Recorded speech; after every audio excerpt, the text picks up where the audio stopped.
Welcome back to our biology lecture. आज हम chapter 2 biological molecules का एक इम्पॉर्टेंट टॉपिक स्टडी करेंगे और हमारा टॉपिक है पॉलीसेकेराइड। अब अगर हम पॉलीसेकेराइड की डेफिनेशन को देखें की बात करें तो polysaccharides are complex carbohydrates made up of many monosaccharide units. अगर कार्बोहाइड्रेट की हाइड्रोलिसिस पर मोर देन 10 मोनोसेकेराइड्स मिले तो पॉलीसेकेराइड की फॉर्मेशन हो जाती है। इसकी एग्जांपल्स में स्टार्च, ग्लाइकोजन, सेलुलोज और काइटिन आते हैं। हाइड्रोलिसिस ऐसा प्रोसेस है जिसमें वाटर की हेल्प से लार्ज मॉलिक्यूल को स्मॉल मॉलिक्यूल्स में कन्वर्ट कर दिया जाता है। तो poly means many while saccharide means sugar. They are basically the largest group of carbohydrate. इसका मतलब क्या है कि जो कार्बोहाइड्रेट में पॉलीसेकेराइड का ग्रुप है वो बहुत लार्ज है क्योंकि इसमें बहुत से डिफरेंट कंपाउंड्स इंक्लूडेड होते हैं। उसके बाद अगर टाइप्स ऑफ पॉलीसेकेराइड्स की बात करें तो बेसिकली हमारे पास दो टाइप्स हैं पॉलीसेकेराइड्स की। सबसे पहली टाइप है होमोपॉलीसेकेराइड। होमोपॉलीसेकेराइड ऐसी टाइप है जिसमें अगर पॉलीसेकेराइड सिर्फ एक ही टाइप के मोनोसेकेराइड से बना हो तो उसे होमोपॉलीसेकेराइड कहते हैं। होमो मीन्स सेम। फॉर एग्जांपल अगर हम स्टार्च की बात करें तो ओनली ग्लूकोज यूनिट्स उसमें इन्वॉल्व होते हैं, जबकि ग्लाइकोजन में सिर्फ और सिर्फ ग्लूकोज के यूनिट्स इन्वॉल्व होते हैं। और इसी तरह सेलुलोज में भी सिर्फ और सिर्फ ग्लूकोज के यूनिट्स इंक्लूड होते हैं, इसीलिए हम इन्हें होमोपॉलीसेकेराइड्स में शामिल करते हैं। One type of monosaccharide it gives homopolysaccharide. उसके बाद अगर हेट्रोपॉलीसेकेराइड्स की बात करें तो हेट्रोपॉलीसेकेराइड्स ऐसे पॉलीसेकेराइड्स होते हैं जिसमें different type of monosaccharides involve होते हैं, तो उसे हम हेट्रोपॉलीसेकेराइड कहते हैं। हेट्रो मीन्स डिफरेंट और इसमें डिफरेंट एग्जांपल्स आ जाती हैं। एगर की एग्जांपल आ जाती है, पेक्टिन की एग्जांपल आ जाती है और उसके साथ साथ पेप्टिडोग्लाइकेन की एग्जांपल आ जाती है।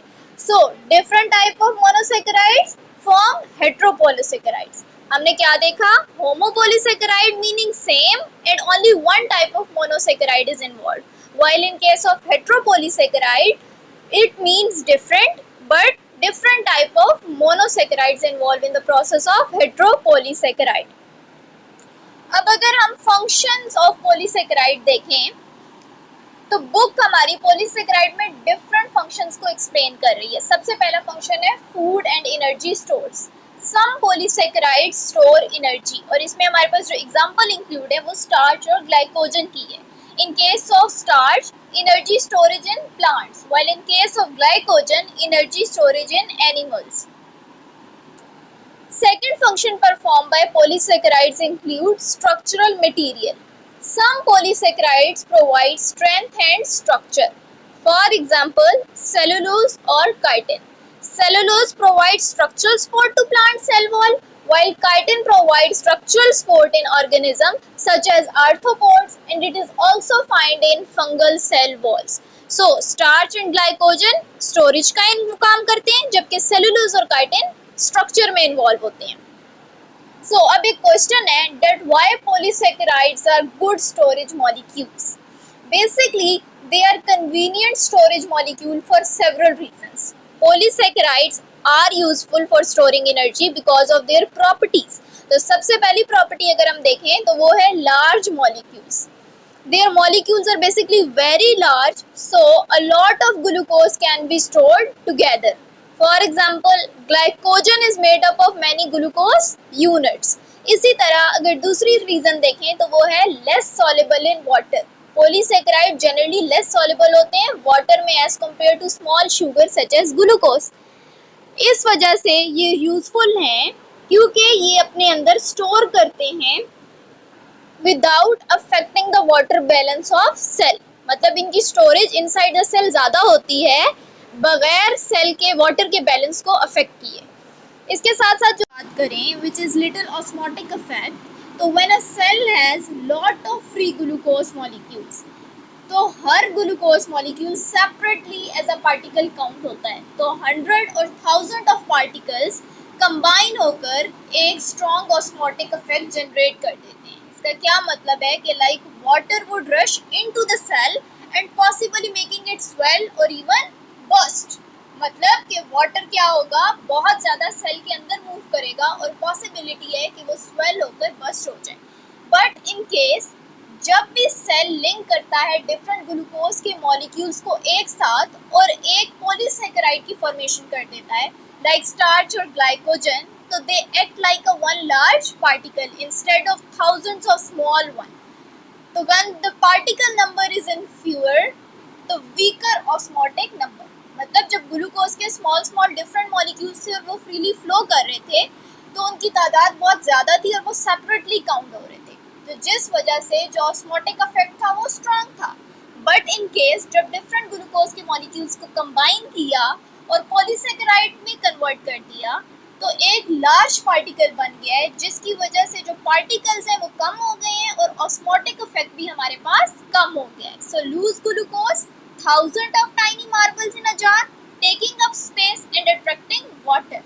While in case of polysaccharide, all those marbles glued together into one big block, then still the material was same, but now it counts as just one particle. That's why cell prefer to store energy as polysaccharide. Now it's efficient and keeps them safe from osmotic stress. Now we have different examples of polysaccharides include starch, glycogen, cellulose and chitin. सबसे पहली example है starch की. Starch is a homopolysaccharide. Starch एक polysaccharide है. ये सिर्फ one type of monosaccharide alpha glucose से बना होता है, इसलिए स्टार्च को होमोपोलीसेकेराइड कहते हैं. तो स्टार्च में डिफरेंट अल्फा ग्लूकोज के मॉलिक्यूल्स होते हैं जो आपस में ज्वाइन होते हैं. अब स्टार्च का फंक्शन क्या है? स्टार्च प्लांट्स क्या स्टोरेज कार्बोहाइड्रेट है. प्लांट ग्लूकोज को डायरेक्टली बहुत ज़्यादा अमाउंट में स्टोर नहीं करते, इंस्टेड ग्लूकोज मॉलिक्यूल्स को ज्वाइन करके स्टार्च बनाकर स्टोर करते हैं. सो स्टार्च मेनली स्टोर्ड होता है इन रूट्स, सीड्स, सीरियल ग्रेन्स और पोटैटोज में. अब इसकी एग्जांपल क्या है कि पोटैटो में स्टार्च की क्वांटिटी हाई होती है, तो याद रखें कि स्टार्च में क्या है, स्टार्च एक स्टोरेज कार्बोहाइड्रेट्स है फॉर प्लांट. अब अगर इसके साथ साथ ह्यूमन डाइट में स्टार्च की बात करें, तो सीरियल्स और पोटैटोज हमारी डाइट में स्टार्च के इम्पॉर्टेंट सोर्सेज हैं. फॉर एग्जांपल राइस, व्हीट, मेज, ब्रेड, पोटैटो. जब हम स्टार्च कंटेनिंग फूड खाते हैं तो डाइजेस्टिव सिस्टम स्टार्च को ब्रेक करके ग्लूकोज बनाता है.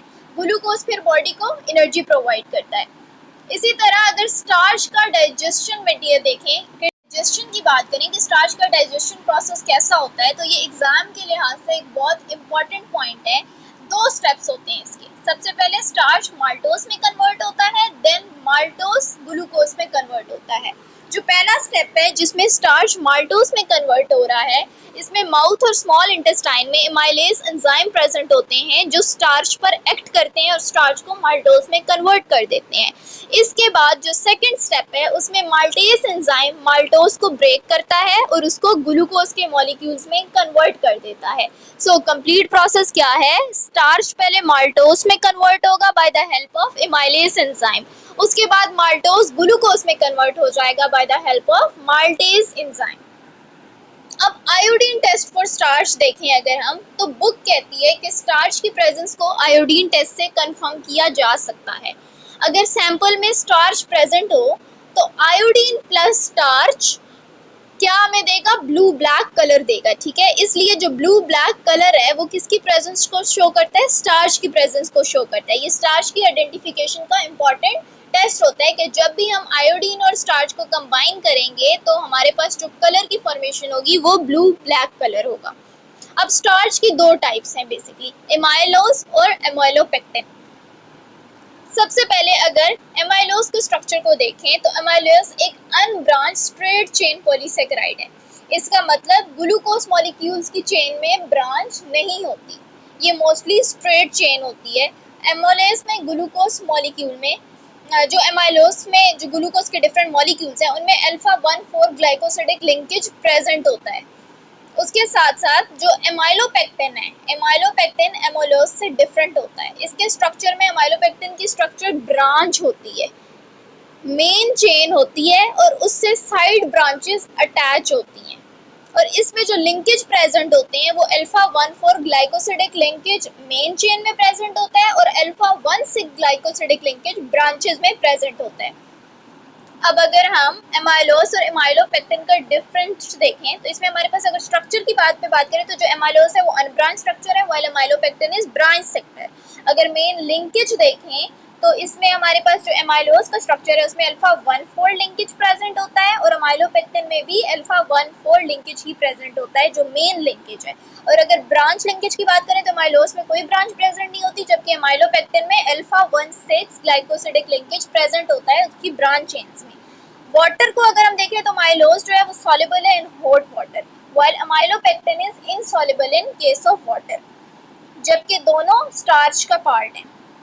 अब नीचे आप स्ट्रक्चर में भी देख सकते हैं जो एमाइलोस मॉलिक्यूल है उसमें एक स्ट्रेट चेन प्रेजेंट है, कोई भी ब्रांच प्रेजेंट नहीं है और डिफरेंट ग्लूकोज के मॉलिक्यूल जो हैं वो अल्फा 1 4 ग्लाइकोसिडिक लिंकेज के थ्रू कंबाइन है, जबकि इन case of amylopectin branch chain present है और इसमें हमारे पास दो ग्लाइकोसिडिक लिंकेज प्रेजेंट है, alpha 1 4 in case of main chain, जबकि जो ब्रांच चेन है उसमें अल्फा 1 6 ग्लाइकोसिडिक लिंकेज प्रेजेंट है।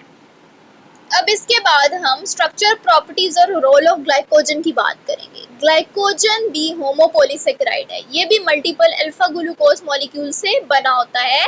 So glucose is made up of many alpha glucose units. अब अगर हम ग्लाइकोजन के फंक्शन की बात करें तो स्टार्च वर्सेस ग्लाइकोजन अगर हम देखें तो प्लांट्स में स्टार्च इन्वॉल्व था, जबकि इन case of animals glycogen involve होगा, इसीलिए ग्लाइकोजन को एनिमल स्टार्च भी कहा जाता है। अब ग्लाइकोजन स्टोर कहाँ पे होता है? एनिमल्स में ग्लाइकोजन मेनली लिवर और मसल्स में स्टोर होता है। लिवर में स्टोर्ड ग्लाइकोजन ब्लड ग्लूकोज को मेंटेन करने में हेल्प करता है, जबकि जो मसल ग्लाइकोजन है वो मसल्स में स्टोर्ड ग्लाइकोजन मसल एक्टिविटी के लिए एनर्जी सोर्स प्रोवाइड करता है। अगर ग्लाइकोजन की स्ट्रक्चर की बात करें तो इसमें जो ग्लाइकोजन की डायग्राम है उसमें बहुत सारी ब्रांचेस नजर आ रही हैं। तो ग्लाइकोजन एक हाईली ब्रांच पॉलीसेकेराइड है, इसमें अल्फा 1 4 लिंकेजेस प्रेजेंट होते हैं मेन चेन में, सेम एज लाइक जो आपने पहले पढ़ा था अमाइलोपेक्टिन, और अल्फा 1 6 लिंकेजेस जो हैं वो ब्रांचेस में मौजूद होते हैं। सो ग्लाइकोजन और अमाइलोपेक्टिन दोनों ब्रांच चेन है, लेकिन glycogen is more highly branch than amylopectin. अब अगर हम ग्लाइकोजन की डाइजेशन की बात करें तो वो भी सिमिलर होती है स्टार्च जैसे। ग्लाइकोजन सबसे पहले स्मॉलर शुगर्स में कन्वर्ट होता है and then it is been converted into glucose. Glucose body में एनर्जी प्रोडक्शन के लिए यूज हो जाता है। अब जो थर्ड एग्जांपल है वो है सेलुलोज की। सेलुलोज की कंपोजिशन की बात करें तो सेलुलोज भी एक होमोपोलीसेकेराइड है जो सिर्फ बीटा ग्लूकोज मोनोमर से मिलकर बनता है। ये ग्लूकोज यूनिट एक ही तरह के होते हैं और इस वजह से इसे होमोपोलीसेकेराइड कहते हैं। अब अगर हम इसकी बॉन्डिंग की बात करें तो हर ग्लूकोज यूनिट अपने अगले यूनिट से बीटा 1 4 ग्लाइकोसिडिक लिंकेज के जरिए जुड़ा होता है। ये बॉन्ड एक स्ट्रेट और अनब्रांच चेन बनाता है। अब अगर चेन अरेंजमेंट्स की बात करें तो इसमें जो चेन्स हैं वो एक दूसरे के पैरेलल होती हैं और इनके बीच हाइड्रोजन बॉन्ड्स प्रेजेंट होते हैं। ये हाइड्रोजन बॉन्ड्स बेसिकली सेलुलोज को मजबूत कर रहे होते हैं, उसमें रिजिड फाइबर्स बनाते हैं, ठीक है। अगर हम सेलुलोज की प्रॉपर्टीज को देखें तो ये इनसॉल्युबल होते हैं वाटर में, बहुत स्ट्रांग होते हैं, इनका स्ट्रक्चर रिजिड होता है, आयोडीन टेस्ट के साथ कोई कलर चेंज नहीं होता, while they are resistant to digestion in humans. Human digestive enzyme इसे नहीं तोड़ सकते किसी भी सूरत में। अब इसके डिफरेंट रोल्स जो हैं अगर हम उनकी बात करें तो प्लांट की सेल वॉल का मेन कंपोनेंट है जो उसको रिजिडिटी, स्ट्रक्चर, स्ट्रेंथ प्रोवाइड करता है। कॉटन और पेपर प्योर सेलुलोज की फॉर्म्स हैं। इसके साथ साथ ह्यूमन के लिए डाइटरी फाइबर का काम करता है जो डाइजेशन को रेगुलेट करता है और क्या करता है, लेकिन इससे हमारे पास डाइजेस्ट जो है ना बेसिकली नहीं होती। ये डाइजेशन को रेगुलेट जरूर करता है लेकिन डाइजेस्ट नहीं होता। जो हर्बीवर्स हैं जिस तरह काऊ हो गई, गॉट हो गई, उन सब के अंदर ये सिम्बियोटिक बैक्टीरिया प्रेजेंट होते हैं जो सेलुलोज एंजाइम बनाते हैं और सेलुलोज को तोड़कर ग्लूकोज बना देते हैं जो एनर्जी प्रोवाइड कर देता है। इस तरह सेलुलोज एक स्ट्रक्चरल कार्बोहाइड्रेट है जो एक अबंडेंट ऑर्गेनिक मॉलिक्यूल है। ये सेलुलोज का स्ट्रक्चर है जिसमें बीटा 1 4 ग्लाइकोसिडिक लिंकेजेस प्रेजेंट हैं। अब आपकी स्लाइड देखें तो इसमें जो है सेम आपको स्ट्रक्चर नजर आ रहा है सेलुलोज का, तो उसमें बीटा 1 4 ग्लाइकोसिडिक लिंकेजेस प्रेजेंट हैं। अब आपके बुक के लास्ट में एक साइंस टिडबिट इन्वॉल्व है जिसमें क्वेश्चन किया जा रहा है डैट ह्यूमन सेलुलोज डाइजेस्ट क्यों नहीं कर सकते। बेसिकली ह्यूमंस के डाइजेस्टिव सिस्टम में सेलुलोज एंजाइम नहीं होता, इसलिए सेलुलोज प्रॉपर्ली डाइजेस्ट भी नहीं होता। तो जो सेलुलोज हमारी डाइट में रफिज फाइबर की तरह काम करता है, ये इंटेस्टाइन में फूड की नॉर्मल मूवमेंट में हेल्प करता है। जबकि जो हर्बीवर्स हैं वो सेलुलोज कैसे डाइजेस्ट करते हैं, जिस तरह एनिमल्स हो गए, काउस के डाइजेस्टिव सिस्टम में सिम्बियोटिक बैक्टीरिया प्रेजेंट होते हैं। ये बैक्टीरिया सेलुलोज एंजाइम प्रोड्यूस करते हैं। सेलुलोज एंजाइम जो है बेसिकली वो सेलुलोज को ब्रेक करने में हेल्प करता है, इसलिए जो एनिमल्स हैं, जो हर्बीवर्स हैं, वो सेलुलोज को डाइजेस्ट करते हैं। जबकि ह्यूमंस जो हैं उनके पास सेलुलोज एंजाइम प्रेजेंट नहीं होता, जिसकी वजह से वो सेलुलोज को डाइजेस्ट नहीं कर सकते। अब काइटिन जो कि लास्ट एग्जांपल है पॉलीसेकेराइड की, अगर हम इसको देखें तो इसकी कंपोजिशन जो है वो भी होमोपॉलीसेकेराइड से है, जिसमें एन एसिटाइल ग्लूकोसामीन मोनोमर से मिलकर बनता है। ये ग्लूकोज का एक मॉडिफाइड फॉर्म है जिसमें एक एसिटाइल ग्रुप भी अटैच होता है। अगर हम इसकी बॉन्डिंग देखें तो इसका हर मोनोमर अपने अगले मोनोमर से बीटा 1,4 ग्लाइकोसिडिक लिंकेज के जरिए ही जो है कंबाइन हुआ होता है। तो ये एक अनब्रांच चेन बनाता है जो सेलुलोज की तरह स्ट्रेट होती है। इसकी अगर हम स्ट्रक्चर की बात करें तो इसकी जो चेन्स हैं वो पैरेलल होती हैं और हाइड्रोजन बॉन्डिंग के जरिए एक टफ और रिजिड स्ट्रक्चर बनाती हैं। एसिटाइल ग्रुप की वजह से काइटिन जो है वो केमिकली रेजिस्टेंट होता है। इसके अंदर एक एक्स्ट्रा जो है वो एसिटाइल ग्रुप प्रेजेंट है, जिसकी वजह से काइटिन बेसिकली केमिकली रेजिस्टेंट भी होता है।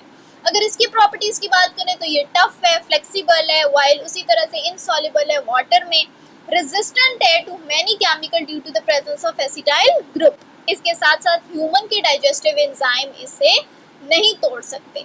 अगर रोल्स की बात करें तो आर्थ्रोपोड्स जैसे इंसेक्ट्स हो गए, कार्ब्स हो गए, इसमें एक्सोस्केलेटन का मेन कंपोनेंट होता है सेलुलो जो काइटिन है।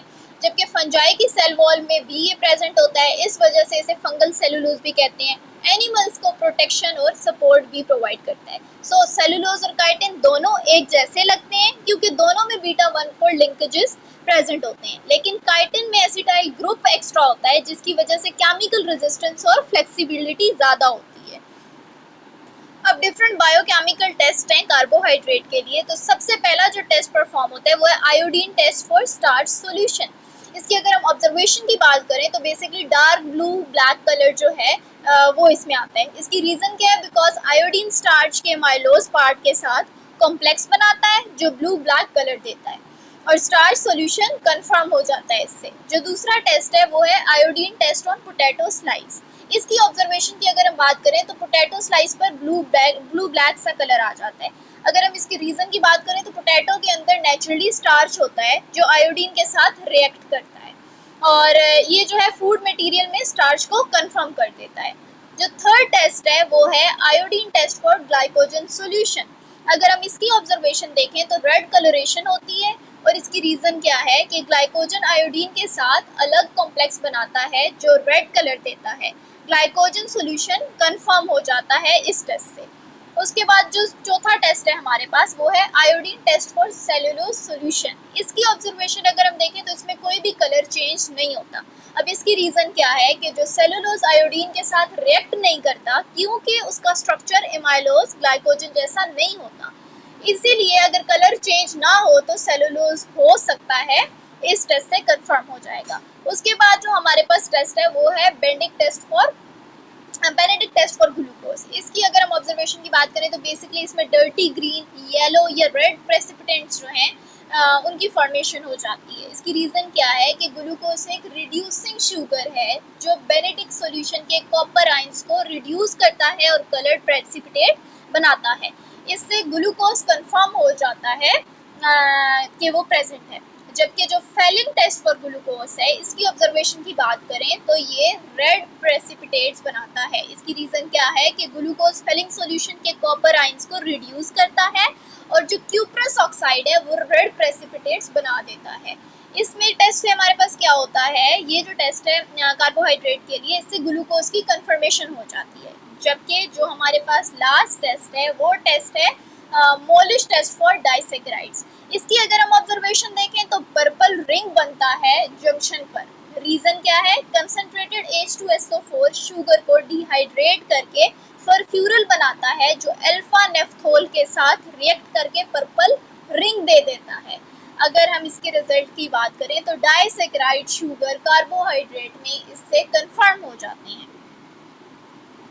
इस तरह हर टेस्ट एक स्पेसिफिक कार्बोहाइड्रेट को आइडेंटिफाई करता है। ये बायोकेमिकल टेस्ट लैब में कार्बोहाइड्रेट्स को डिफरेंशिएट करने के लिए बहुत यूजफुल होते हैं। आज के लेक्चर में हमने स्टार्च, ग्लाइकोजन, सेलुलोज और काइटिन के स्ट्रक्चर, प्रॉपर्टीज और रोल्स को डिटेल में देखा है। स्टार्च और ग्लाइकोजन दोनों स्टोरेज कार्बोहाइड्रेट्स हैं। स्टार्च प्लांट्स में और ग्लाइकोजन एनिमल्स में प्रेजेंट होते हैं, जबकि सेलुलोज प्लांट का स्ट्रक्चरल कार्बोहाइड्रेट जो सेल वॉल को रिजिडिटी देता है। उसके बाद हमने काइटिन को देखा जो कि आर्थ्रोपोड्स के एक्सोस्केलेटन्स और फंजाई की सेल वॉल का स्ट्रक्चरल कंपोनेंट है। फिर हमने डिफरेंट बायोकेमिकल टेस्ट देखे like iodine test, Benedict, Fehling test और Molisch test. So guys, if you like this lecture, must subscribe, like and share this lecture with your fellows. Thank you and Allah Hafiz.